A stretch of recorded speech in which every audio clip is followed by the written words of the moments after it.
Hello and welcome back to Black Voices, a podcast where we explore stories, experiences, and the identities of people living in Japan. I'm your host, Kate Brown, and I'm so excited to kick it off with our second episode with our special guest, Mr.Dzorkpata. Joining us today is a teacher at my school who has kindly agreed to share his journey and reflections as a foreigner navigating in Japan. Thank you so much for being here, Mr.Dzorkpata. Most welcome. I'm really looking forward to our conversation. Yeah. And so, would you be kind to introduce a little bit about yourself? All right, good. Thank you. I'm happy to be here. My name is Michael. I come from Ghana, and I've been teaching high school English since 2006. And then I have done that in two schools, already three schools in Ghana, and this is my fourth school in Japan, and I'm here with my family and three children. Okay, that's great too. So I'd like to first talk about in what ways has living in Japan influenced you, and how you understand your culture from back when you were at Ghana, I guess, from living in Japan.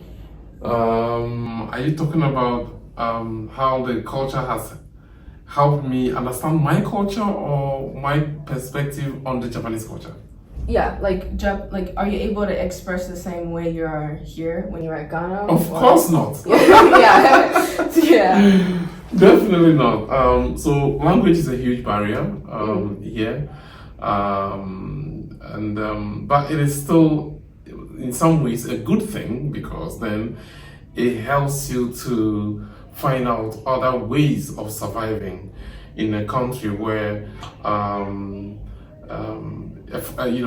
foreign language is a dominant language. And you cannot express yourself, you cannot speak, you cannot interact as fluently as you would do in your home country, right? Yeah. So that is the main thing here, and but you see, it is also about the kindness of the people whose language you're unable to speak. So how have they helped you? How have they approached you? How have they turned a listening ear when you want to ask a question, you want to ask for help and all of that? That is the most important thing for a foreigner or someone who is new to a civilization or a culture. How willing are the people to help you navigate through their culture? And I think that is what is keeping me in Japan maybe for the past 3 years and maybe 2 more years or so, because the people, you could see that they are willing, they are welcoming, they are polite, and they are almost happy to see you. So that is the difficulty, but like I said, the warmth of the people make life easier. Yeah. Easier. Yeah. That's really wonderful. Yeah, I agree with that too. Yeah, definitely.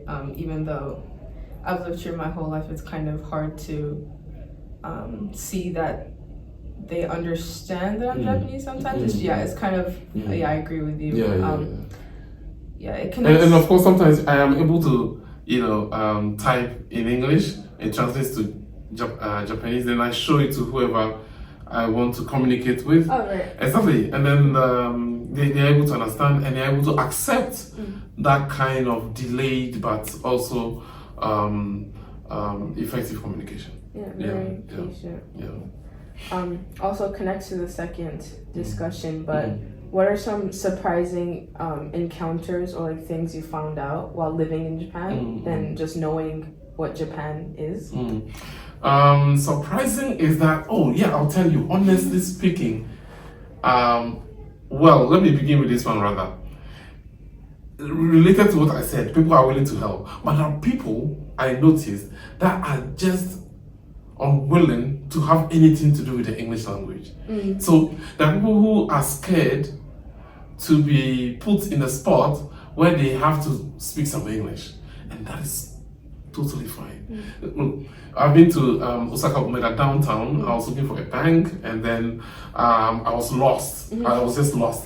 So I approached someone, and the person just avoided me completely because but later I was to learn that it's because the person is just not comfortable trying to speak English because they know I'm going to speak English, you know. Because if I was going to speak Japanese, I would have started with Japanese. I would have started with konnichiwa or you know, and they will know that, oh, I want to say something in Japanese.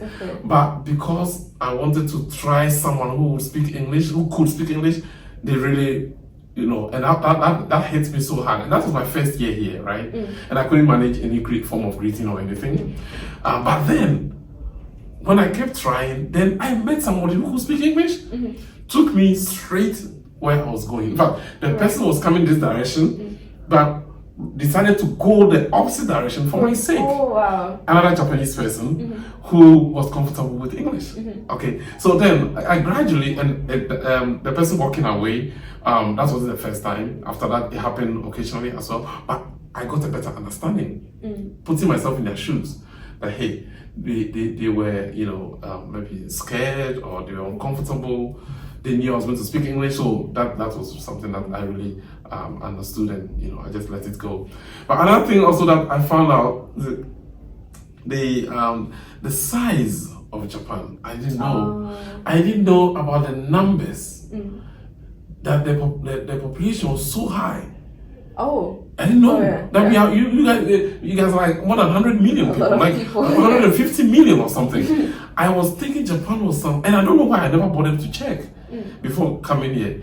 But I realized Japan was a hugely populated country, and that's something that again I was excited about. Why? Because I was like, then it is safe.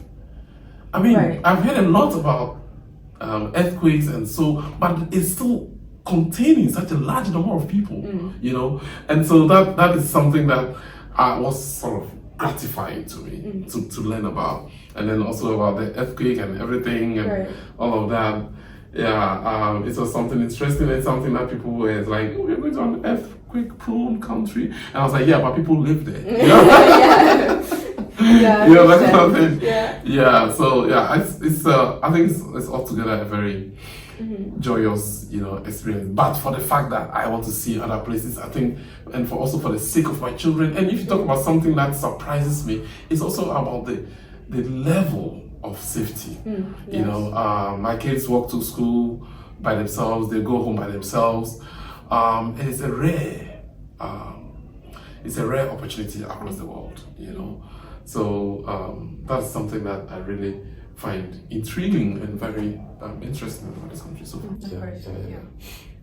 speaking of like the connection with the Japanese people, have you ever like found like a community or a connection with other Black individuals? Definitely. In fact, there's a Ghanaian in Toyonaka. Is that in Osaka? Yeah, Osaka. Toyokawa or Toyonaka? Toyonaka City. Probably, yeah, Toyonaka. Yeah, the one close by, right? Oh yeah. I mean, the Ghanaian family, they visited us. I visited them. Oh yeah. I've seen a Nigerian, you know, who is in the university. We used to meet, you know, but he has now finished his PhD, so he's now gotten an appointment at University of Gifu. So he's gone there. Yeah, Gifu. Yeah, he's gone there as a faculty, as a researcher. So there are a lot of them around, and also in is it Kobe or somewhere, there is another you know, Black community there, and also another Ghanaian. Actually, the first one was a Nigerian, right? There was a Ghanaian who was also at Osaka University for his masters, and so yeah, he was there with his wife and 2 children. So we could meet, you know. So they're all over the place, and that's one thing I like about Osaka. I think that, especially the university, there are quite a number of Black people over there. But you don't see a lot of that when you go to, you know, Tokyo. It's kind of, but though Tokyo is more like just a lot of foreigners. In there. I've not yet seen any Ghanaians when I went there. But in Osaka, I've seen quite a number of Blacks actually. Because I feel like Kyoto and Osaka, I think there's a lot of just, I guess, foreigners in general, but also those communities. But I don't know about Kobe very much. But actually, my wife also has her church community. Oh really? Yeah, in Osaka. So he wanted to go to Pentecost Church on Sunday because there's there's a black church, Pentecostal church. Oh, really? There, yeah. And so maybe for some reason she was unwell on Sunday because Sunday was Easter Sunday. So she wanted to spend Easter Sunday with his church community, local church community, but she couldn't make it, and so it was a very valued find to know that there was a local Cree-speaking church in Osaka. It's very interesting. Exactly, yeah. and they have church service, and my Belinda gives the phone to the children's service, and they follow, whatever exactly. Wow. So yeah, gradually we are locating people who we can actually interact with and feel comfortable around. It's not that we are uncomfortable. We are very comfortable. Of course. But it's just that when The you see culture difference, but when you see someone who you can really very well identify with, you feel excited about it. Yeah. Of course, yeah. It's quite a funny issue. I think that by far the Japanese people have been very, discreet about it. If there are any stereotypes or any forms of racist, things, and I think overall their politeness supersedes everything. And again, it's a difficult topic. Exactly what you said is something I experienced. Like, people are going on a bus, right? Okay, so and then I sit in one of the seats, right? I shift to the far left to make sure that if someone wants to say it, they could. Okay. You could see conspicuously that people are avoiding you. Yeah, you know what I'm saying? Yeah, and I don't care. I'm okay. Yeah. Yeah, I'm okay. I'm okay. Like, you can't force people to be comfortable with you. Of course. But people who have actually come and slumped themselves in the seat beside me, especially elderly people, Yeah. I mean, close proximity. Of course. But people have also avoided. And see, maybe people, we have very differences. There are people who see you and they are so happy they will hug you. Japanese people, they will hug you even, because maybe those people have had an experience with black people before.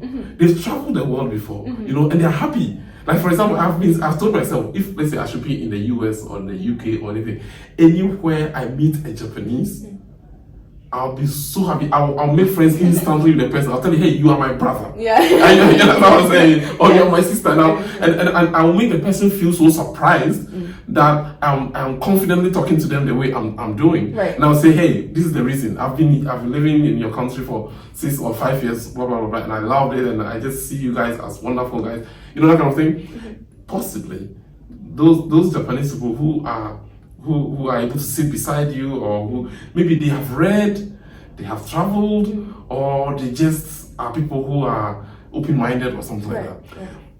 Not saying that those who avoid you are close-minded or anything, no, of course. but they're just not comfortable, Yeah, which is fine. Yeah, it's not always like a negative thing. No, it's it's really different for everyone, and I understand. Exactly, it's different for everyone. But I have also, Belinda told me, and that's something that shocked me. I'm like, Japanese people don't do that. But there was a queue at the Hankyu station, and then, so she was in the queue. The bus had come, the train had come. Initially we were very, we felt insecure when we were on the train because we are new.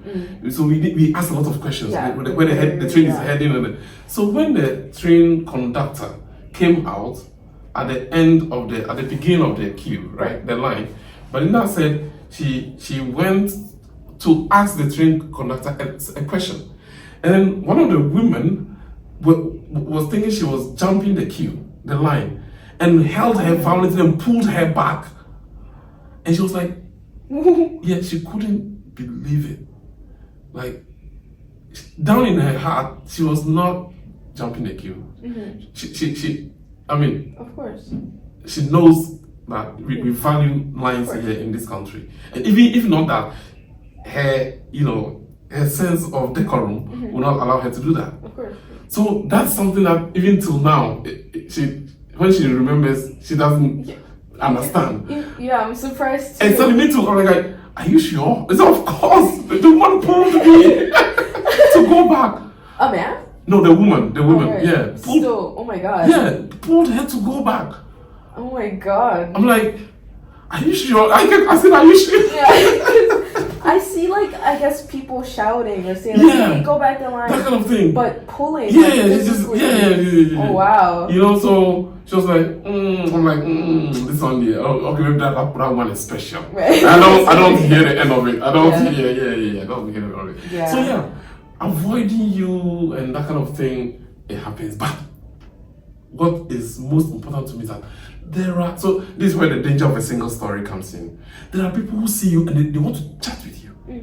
Whenever I'm going to when I'm in the elevator going up, some guys, whoever is in there with me, can strike up a conversation and just want me to talk, and we talk because he or she can speak Japanese. Sorry, English. It can speak English, and they want to hear me. They want to speak English with me. Yeah. So it's a very balanced kind of experience, you know. Right. And like I said, I don't begrudge anybody who avoids me in the you know, on the streets or on the bus or something. It is just the person is not comfortable, and that is respectable. Of course. Yeah, I understand. Other questions I asked. So like, what are some important moments like you had in Japan? Oh yeah, of course. Yeah. It's the places, and I wish I could drive. One thing I miss in this country is that I don't have a car and I cannot drive. You know what I mean? I'm a traveler. Yeah, I like to see places. So important places, of course. I took my kids to Tokyo. So I've been to Tokyo like 4 times or so. But one of them, we went to Disneyland. And so that was a big one. I'm very excited. And we might go back to the Disney Sea or something. Yeah. And then we went to Mount Fuji, you know. Oh wow! Yeah. But I didn't climb. No, don't. It's too much. Yeah. Too much. Yeah, I didn't climb, and so that was another highlight. I think the next one I'll be doing will be going to that island. Is it Awaji? Awaji. Is it an island? Yes. Yes. So I'll be going to that island. I've been to Takamatsu Island. Yeah, Takamatsu. You been there? I don't know. Yeah, so those places, you know. Wow, you traveled. Yeah. I've been, but it would have been, should I say, worse, or it would have been bigger if I had my own means of transportation. But I definitely want to go to the north, the ice place. What's the name? Hokkaido. Hokkaido. Yeah, I want to go to Hokkaido one day. Yeah. So, but those are but a few of the places. I've been to other places with students, but I just don't remember the Nagano. I've been to Nagano. Yeah, there's a water park at Nagano area. No, is it Nagano? Yeah, I've been to Nagano, yes, but I've also been to a certain water park. It's a big water park, and took the kids there. Yeah, I've been to Kyoto and some other places. So, and also the one highlight is the cherry blossoms. The annual cherry blossoms is an important excitement for me and my family. Have you ever been to Universal? Universal Studios, we plan to go. It's fun. Yeah, it will definitely not be like Disney, up to Disney level, right? Oh, I think it's more available because not a lot of people go to Universal compared to Tokyo, because like foreigners don't come for Universal. Yes, but it won't be Tokyo. Yeah, but it's nice. It's worth going. Yeah, definitely. Terrific. Like, once in your life, definitely. Yeah, and during the break, I think my Belinda and the 3 children went to a place that I understand is also like Universal, but just a playground in Osaka Umeda or something. You know, I don't remember though. But we've been to places there. We are not able to keep the names of the places we've been to. That's nice though. Like going to a lot of places, like you forget like how many places you've been to. That's nice. Yeah, and it's good to know Japanese families who look out for you. Yeah. And we have quite about 3 families who are Japanese people that we can always call at any time, and they can even come and take us when we want to go somewhere. That's very nice. Exactly. So we have like 3 Japanese families that we are very comfortable with. Okay. Yeah, that's good to hear, because it's hard to decide whether you want a car or not, because you don't need it, because technically there's trains, there's subway, there's buses. You don't need it, yes. Yeah, so again, and that's what has kept me going, yeah. But again, it's always good to have it, and then just on the go, you know where you're heading and stuff like that. Yeah. I have been, but they are yet to go to the Nagano, Nagano. Is it Nagano? The roller coaster, the highest one. What's the name of the place?